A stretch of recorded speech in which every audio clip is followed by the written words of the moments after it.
For over 100 years, humans had been the new kids on the galactic block. They weren't the oldest, the strongest, or the most advanced, but they were curious, quick to learn, and surprisingly good at building things others couldn't. When they first made contact beyond their own solar system, they didn't come with weapons blazing. They came with open hands, open minds, and a genuine desire to understand the universe they just discovered wasn't empty. The Galactic Council, made up of species that had been navigating politics, trade, and war for thousands of years, saw humans as manageable, a bit loud, a bit emotional, maybe too idealistic, but harmless enough. They gave Earth a junior seat at the table, let them send ambassadors to the Grand Chamber on Oryx Prime, and allowed them to join minor trade agreements. Humans didn't complain. They listened, learned, and slowly started contributing. Better energy converters, faster data networks, even new medical techniques that saved lives across dozens of worlds. They weren't showy about it. They just did the work. Then, without a single warning, it all stopped.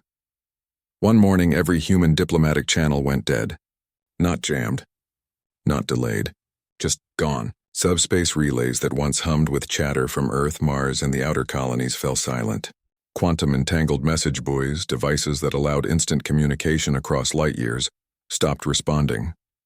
Even the small human embassy orbiting the neutral moon of Kalis 7 powered down its lights and sealed its airlocks. No explanation. No farewell. Just silence. At first, the Council thought it was a technical glitch. Maybe a solar flare. Maybe a system-wide crash. But when days passed with no word, not even a distress signal, they began to worry. Species that had barely noticed humans before now found themselves checking their comms every hour, hoping for a blip, a ping, anything. The Velnari, tall and calm beings who rarely showed emotion, were seen pacing the marble halls of the council chamber, their long fingers tapping nervously against their data slates. The Xyloth, known for their cold logic, ran simulation after simulation. Had Earth been invaded? Wiped out by a plague? Destroyed in a civil war? But the truth was far more unsettling, because as more time passed, it became clear. This wasn't an accident. This was a choice. Humans had chosen to disappear, and that terrified the Council more than any war fleet ever could. Why? Because silence from a species like humanity wasn't weakness, it was a statement. And in galactic politics, silence often came right before a storm. Rumors started spreading fast. Some said humans had uncovered a secret plot against them. Others whispered that Earth had developed a weapon so powerful, they no longer needed allies. A few even claimed humans had made contact with something older, darker, and far beyond the Council's understanding and had chosen to side with it. But the real reason was simpler, and far more human. Weeks before the blackout, a human science vessel, the Odyssey Dawn, had been mapping asteroid fields near Proxima Centauri. It wasn't armed. It carried researchers, not soldiers. Its mission was peaceful: study mineral composition, test new sensors, share data with the Council's science division. But it never made it back. A Cathar freighter, part of a powerful syndicate known for bending rules, had intercepted it. Officially, they claimed it was a rescue operation. Unofficially, intercepted comms, leaked by a low-level technician who couldn't stomach what he'd heard, revealed the truth. The Cathar had boarded the ship, stunned the crew, and taken them for biological compatibility testing. In plain terms, they'd kidnapped men and women in lab coats and used them as test subjects. When human diplomats demanded answers, the Council's response was measured, too measured. They called it a regrettable incident, cited frontier jurisdiction complexities, and offered a small fine to the Cathar, barely enough to cover the cost of a shuttle. No arrests, no justice, just paperwork and polite apologies. To the Council, it was just another messy edge of galactic life. To humans, it was a betrayal. They had trusted the system. They had believed that signing the Galactic Concord meant something, that it protected the weak, upheld fairness, and punished cruelty. But the Council had shown its true colors. To them, humans were expendable. Useful, yes, but not worth risking a trade deal or political alliance over. So they made a decision. Not in anger, not in haste, but with cold, quiet resolve. If the galaxy wouldn't protect them, they'd protect themselves. And the first step? Cut the cord. No more sharing tech. No more attending meetings. No more explaining, justifying, or begging for respect. From now on, humanity would speak only with actions, not words. Back on Earth, cities didn't panic. There were no riots, no mass evacuations. Instead, people went to work. Engineers doubled shifts at orbital shipyards. Programmers rewrote defense protocols. Farmers increased food production. Teachers added new lessons on self-reliance and history, especially the parts about standing alone when no one else would stand with you. From the outside, it looked like retreat. But from within, it felt like awakening. The Council, meanwhile, was spiraling. Without human-made fusion regulators, 3 major fleet depots reported power instability. Without human neural interface patches, hospitals on 2 core worlds saw patient recovery rates drop by 30%. Even something as simple as human-designed atmospheric scrubbers, used in dozens of alien habitats, started failing, with no replacements coming. For the first time, the galaxy realized how deeply woven humanity had become into its daily life, not as rulers, not as conquerors, but as builders, helpers, partners. And now those partners had walked away. The silence stretched into weeks, then months. Council envoys tried approaching the edge of human-controlled space. Every time, automated drones intercepted them, broadcasting a single message in a dozen languages. Return to your territory. Do not approach Sol system. This is your only warning. No threats, no bluster. Just a calm, firm boundary. And for the first time in centuries, the mighty Galactic Council felt small. They had assumed humans needed them. Now they weren't so sure. Because the scariest thing wasn't that humans had weapons. It was that they no longer cared what the Council thought. They had given peace a chance. They had offered friendship. And when that was thrown back in their faces, they didn't scream. They didn't beg. They simply closed the door and locked it from the inside. Out in the void, near the orbit of Mars, a lone Cathar freighter drifted, broken, dark, and empty. No distress call, no survivors, just a silent monument to what happened when you mistook kindness for weakness. The Council didn't talk about it publicly. But in private meetings, voices were quieter. Decisions were slower. And for the first time, someone asked a question no one had dared to ask before. What if we were wrong about them? The answer wouldn't come for a long time. But the silence from Earth said enough. Humanity wasn't gone. They were just done playing by rules that only protected the powerful, and the galaxy would soon learn. When humans stop talking, it's time to start listening. After the silence began, the galaxy held its breath. At first, many thought it was temporary, a glitch, a protest, maybe a show of frustration that would blow over in a few weeks. But as days turned into months, it became clear. This wasn't a tantrum. This was a wall. And humanity had built it brick by brick without saying a word. Then came the first real sign that something deeper was happening. A Council recon drone, sent to quietly observe the edge of human space, returned with footage that made even the most seasoned diplomats go pale. Near Mars, floating in the cold dark, was the wreckage of a Cathar freighter. Not just damaged, shattered. Hull plates torn open like paper. Engines ripped clean off. No escape pods. No life signs. Just silence and debris. The Cathar were no strangers to trouble. They ran one of the largest black market networks in the outer sectors. Smuggling, data theft, shady acquisitions. But they were also protected. Connected. Too useful to the Council's shadow economy to ever face real consequences. Until now, back on Earth, no one claimed responsibility. No government issued a statement. But the message didn't need words. Everyone understood this was payback, not wild revenge.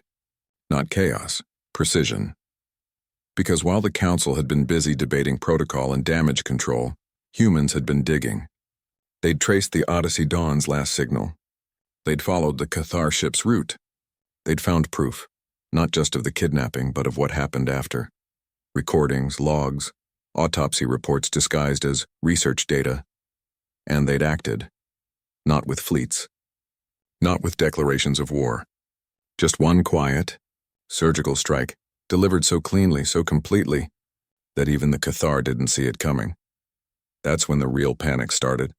Because if humans could dismantle a heavily armed freighter without triggering a single alarm, what else could they do? Orbiting Earth, things had changed. The once bustling lunar trade hub where alien merchants and human engineers used to swap parts, stories, and coffee was now sealed tight. No ships allowed in or out. Solar-powered defense platforms once used for debris tracking now hummed with active targeting systems. And around Mars, new structures were rising, not colonies, not labs, but shipyards. Fast, modular, automated. Building not luxury cruisers, but lean, armored vessels with one purpose, protection. The Council tried to downplay it. Isolated incident, they called it. Frontier justice. But behind closed doors, emergency meetings ran late into the night. The Velnari argued for immediate outreach. The Xyloth warned that any move might be seen as aggression. Others whispered that maybe, just maybe, humanity had been holding back all along. After all, humans had always been odd. They cried at music. They painted stars they'd never visit. They risked their lives to save strangers, even alien ones. But they also remembered, deeply, quietly, and when crossed they didn't shout. They planned, and now they were done being polite. Trade began to suffer. Human-made fusion catalysts, small devices that stabilize plasma cores in starship engines, stopped flowing. Within weeks, half the Council's patrol fleet was grounded, waiting for replacements that would never come. Medical facilities reported shortages of neural region patches, a human invention that healed nerve damage in days instead of years. Even entertainment networks missed human storytelling, raw, emotional, full of hope and heartbreak in a way alien art rarely captured. But the worst part? No one knew how to fix it. You couldn't negotiate with silence. You couldn't bribe a species that had just proven it didn't need you, and you definitely couldn't threaten them. Not after seeing what happened to that Cathar ship. Back on Earth, life went on, but differently. Schools taught kids not just math and science, but history, the times humanity stood alone and survived.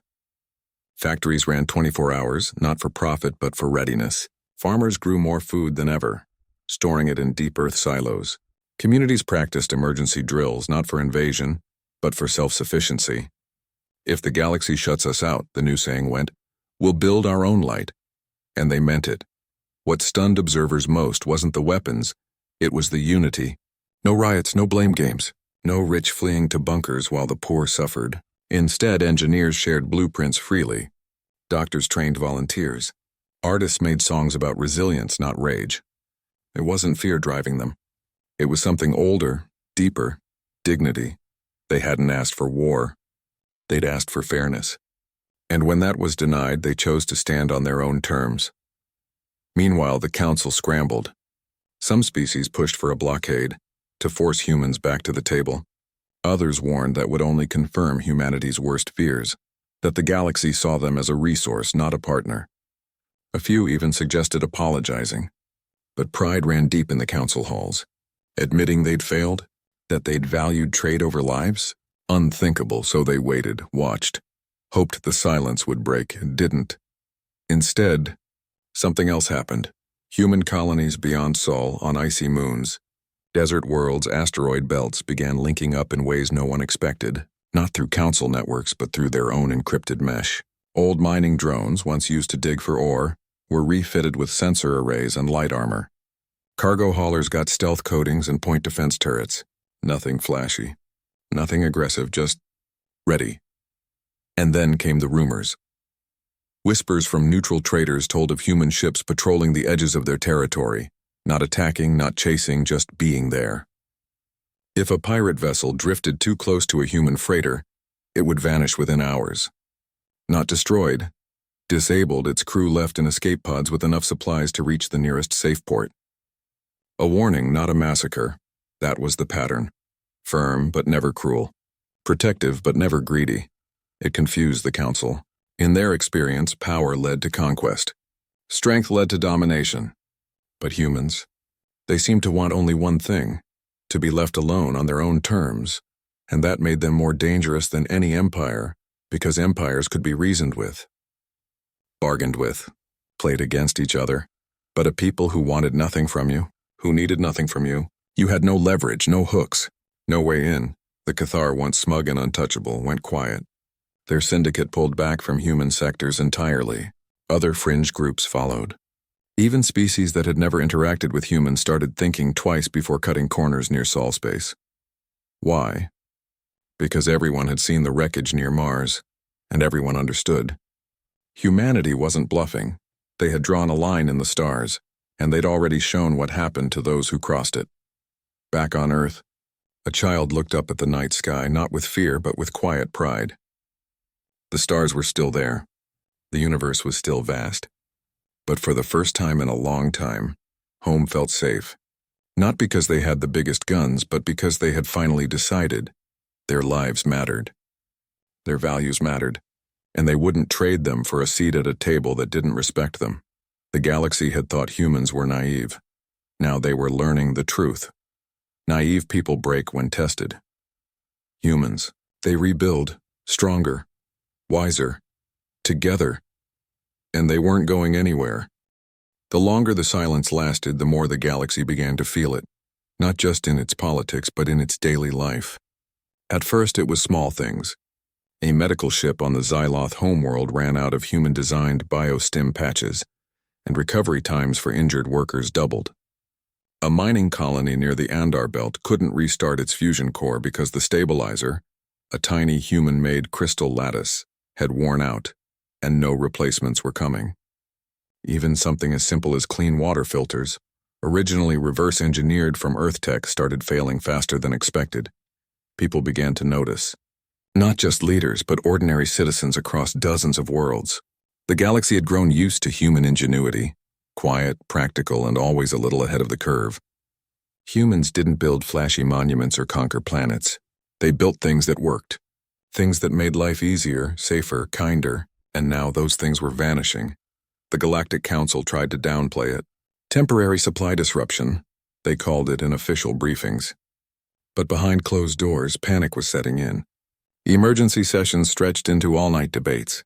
Some argued for sending a formal apology. Others insisted humanity was bluffing, that they'd come crawling back once they realized how much they depended on galactic trade. But a growing number, especially among the younger delegates, whispered a different fear. What if they don't need us at all? Because the truth was sinking in. Humanity had never truly relied on the Council. They'd participated, yes, but always on their own terms. They'd taken what was useful, shared what they felt was right, and quietly built their own systems underneath it all.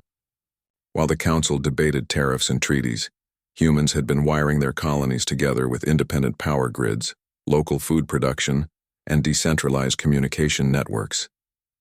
They hadn't just prepared for peace, they'd prepared for isolation, and now they were living it. Back on Earth, cities hummed with a different kind of energy. Not the frantic buzz of crisis, but the steady rhythm of purpose. Factories that once made consumer goods now produced spare parts for defense satellites. Universities shifted focus. Less on theoretical astrophysics, more on practical engineering and emergency medicine. Even artists changed their work. Murals showed farmers tending crops under domes, engineers linking solar arrays, children learning to fix water purifiers. The message was clear. We take care of our own. What stunned outside observers most was the lack of fear. No mass hoarding, no riots over rationing. Instead, communities organized neighborhood networks, sharing tools, skills, even meals. If someone's home lost power, neighbors showed up with portable generators. If a school needed new filters, local engineers built them from scrap. It wasn't perfect, but it was real, and it was working. Meanwhile, the Council's desperation grew. Trade routes that once flowed smoothly now choked on delays. Black markets exploded with counterfeit human tech. Most of it useless, some of it dangerous. A few species tried copying human designs, but without the deep understanding behind them, the results were clumsy and unreliable. You couldn't just copy a fusion regulator. You had to understand the philosophy behind it: efficiency, safety, sustainability. And that was something you couldn't steal. Then came the hardest blow. A major Council shipyard near the Helios Rim shut down completely. Why? Because its entire fleet of maintenance drones ran on human neural interface software, and without updates, they'd started glitching, crashing into hulls, even shorting out power lines. Replacing them would take years. The cost, billions, and there was no one to turn to. For the first time, the mighty Council felt fragile. Some species began talking about military action. If we can't talk to them, we'll make them listen, one general growled during a closed-door session. But cooler heads pushed back. Make them listen how? asked a Velnari elder. With ships that can't stay powered, with weapons that overheat without human cooling systems. We don't even know what they've built in the last year, because that was the real mystery. While the galaxy floundered, humanity had gone dark and gone quiet. No broadcasts, no signals, no leaks, but from the few long-range scans that got through, it was clear. Activity near Earth and Mars had tripled. New orbital platforms, expanded shipyards, energy signatures that didn't match any known human design.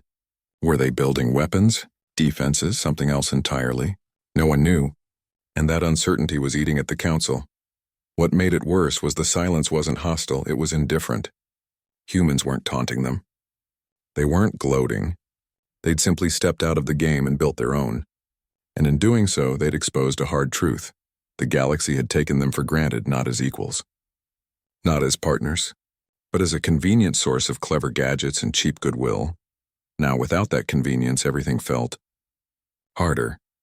Even species that had never traded with humans directly felt the ripple. A farming world that used human-designed soil enhancers saw crop yields drop. A research station studying deep space radiation lost its data because its backup servers used human encryption protocols no one else could crack.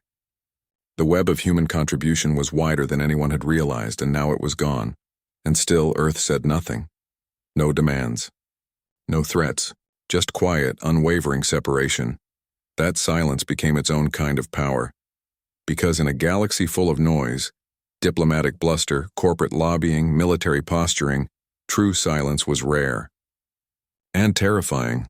Some began to wonder if humanity had made a mistake. But others, watching from the edges, started to admire them. A small trader from the neutral rim worlds put it best. They didn't break the rules. The rules broke them. So they walked away. That's not weakness, that's strength with self-respect. Back on Earth, a teenager in a coastal town helped install a new wave energy converter on the shore. It wasn't fancy. It wouldn't power a starship, but it would keep the lights on for her neighborhood, even if the rest of the galaxy forgot they existed. As she tightened the last bolt, she didn't think about the council or the Cathar or galactic politics. She thought about her little brother, who'd sleep warm tonight because of this machine, and she smiled. That was the heart of it. Humanity wasn't fighting for dominance. They were fighting for dignity, for the right to exist without being used, ignored, or sacrificed for someone else's convenience. And the more the galaxy missed them, the more it realized. They hadn't just lost a trading partner, they'd lost a friend. And friends don't come back just because you finally notice they're gone. The council could send 1,000 messages, offer 1,000,000 apologies, but trust once broken wasn't repaired with words. It was rebuilt with time, consistency and change, and right now, humanity wasn't waiting for the galaxy to change. They were building their future, with or without it. After months of silence, the galaxy had almost gotten used to the quiet. Trade had adjusted. Badly, but it had adjusted. New workarounds were being cobbled together. Some species even started pretending humans had never mattered much anyway. But deep down, everyone knew that was a lie.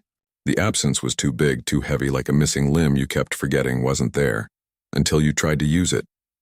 Then, without warning, the silence broke. Not with a bang. Not with a war declaration, but with a message. It didn't come through official channels. It didn't go to the council first. Instead, it blasted across every open frequency in the galaxy. Public comms, news feeds, even emergency broadcast bands. Anyone with a receiver heard it, and what they saw stopped them cold. On screen stood a woman in a simple uniform. No medals, no fancy insignia. Behind her weren't rows of soldiers or warships, but ordinary people. A teacher holding a tablet, a farmer in dusty boots, an engineer with grease on her hands, a doctor in a worn lab coat. No weapons, no threats, just faces, human faces. She spoke calmly, clearly, like someone explaining something important to a neighbor. We offered peace, she began, not because we were weak, but because we believed in something better. We signed your treaties. We shared our knowledge. We trusted your promises. Her voice didn't rise. It didn't shake. But every word carried weight. And what did we get in return? Broken promises, stolen lives, silence when cruelty happened. You called it frontier risk. We call it betrayal. She listed it all. Not with rage, but with sorrow. The Odyssey Dawn boarded and stripped. The crew taken experimented on, discarded like trash. The Council's shrug. The fine that cost less than a shuttle's fuel. The way human pain was treated as a minor inconvenience in a system that only protected the powerful. Then she said the words that would echo across 1,000 worlds. We withdraw not from fear, but from clarity. She explained that humanity was stepping away, not to hide, but to protect what they valued: life, dignity, fairness. And then came the warning, delivered not with bluster, but with chilling calm. Leave human space. Cease all contact. And if you harm one more human vessel, we will respond. Not with your rules, but with ours. The screen cut to footage no one expected. Not of weapons.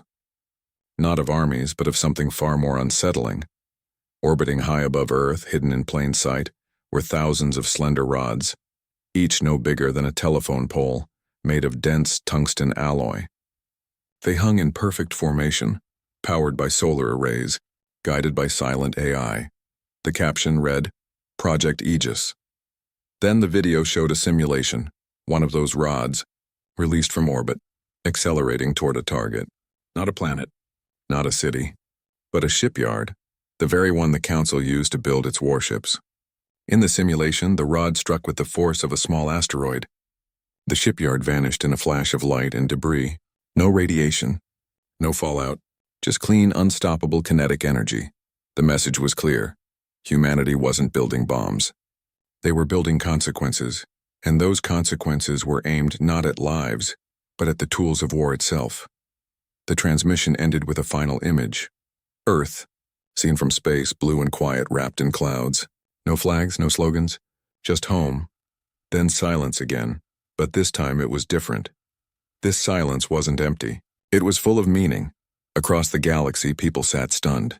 Some were angry. Some were afraid.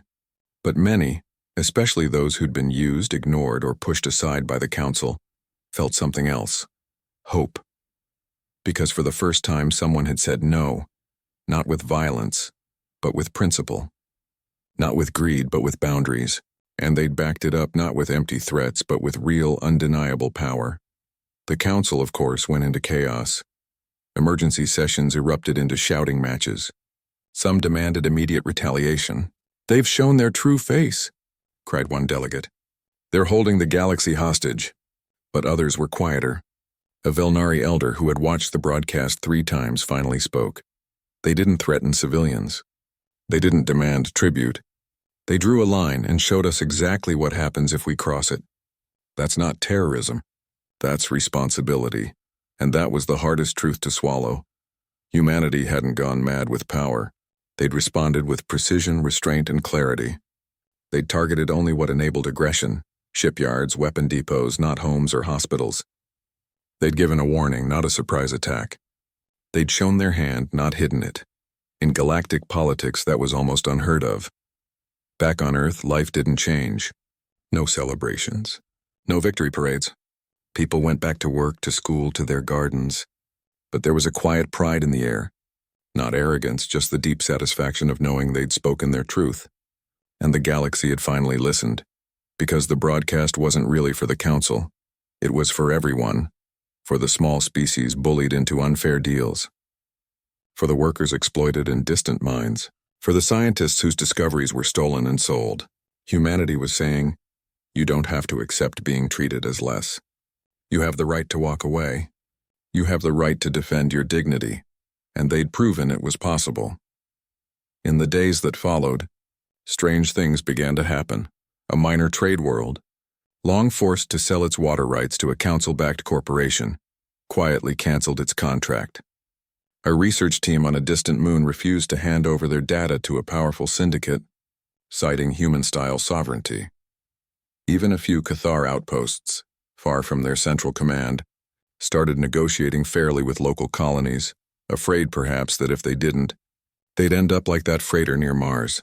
The ripple was spreading, not through force, not through fear, but through example. And that scared the Council more than any weapon ever could, because you can fight an army. You can negotiate with a tyrant. But how do you stop an idea, especially one as simple and powerful as "we deserve better"? Humanity hadn't declared war. They hadn't even closed the door forever. They'd just said, were done pretending. And in doing so, they'd held up a mirror to the entire galaxy and shown it its own reflection. Flawed, selfish, broken, but maybe, just maybe, capable of change. The rods of Project Aegis still hung in orbit, silent, waiting, not as a threat, but as a promise.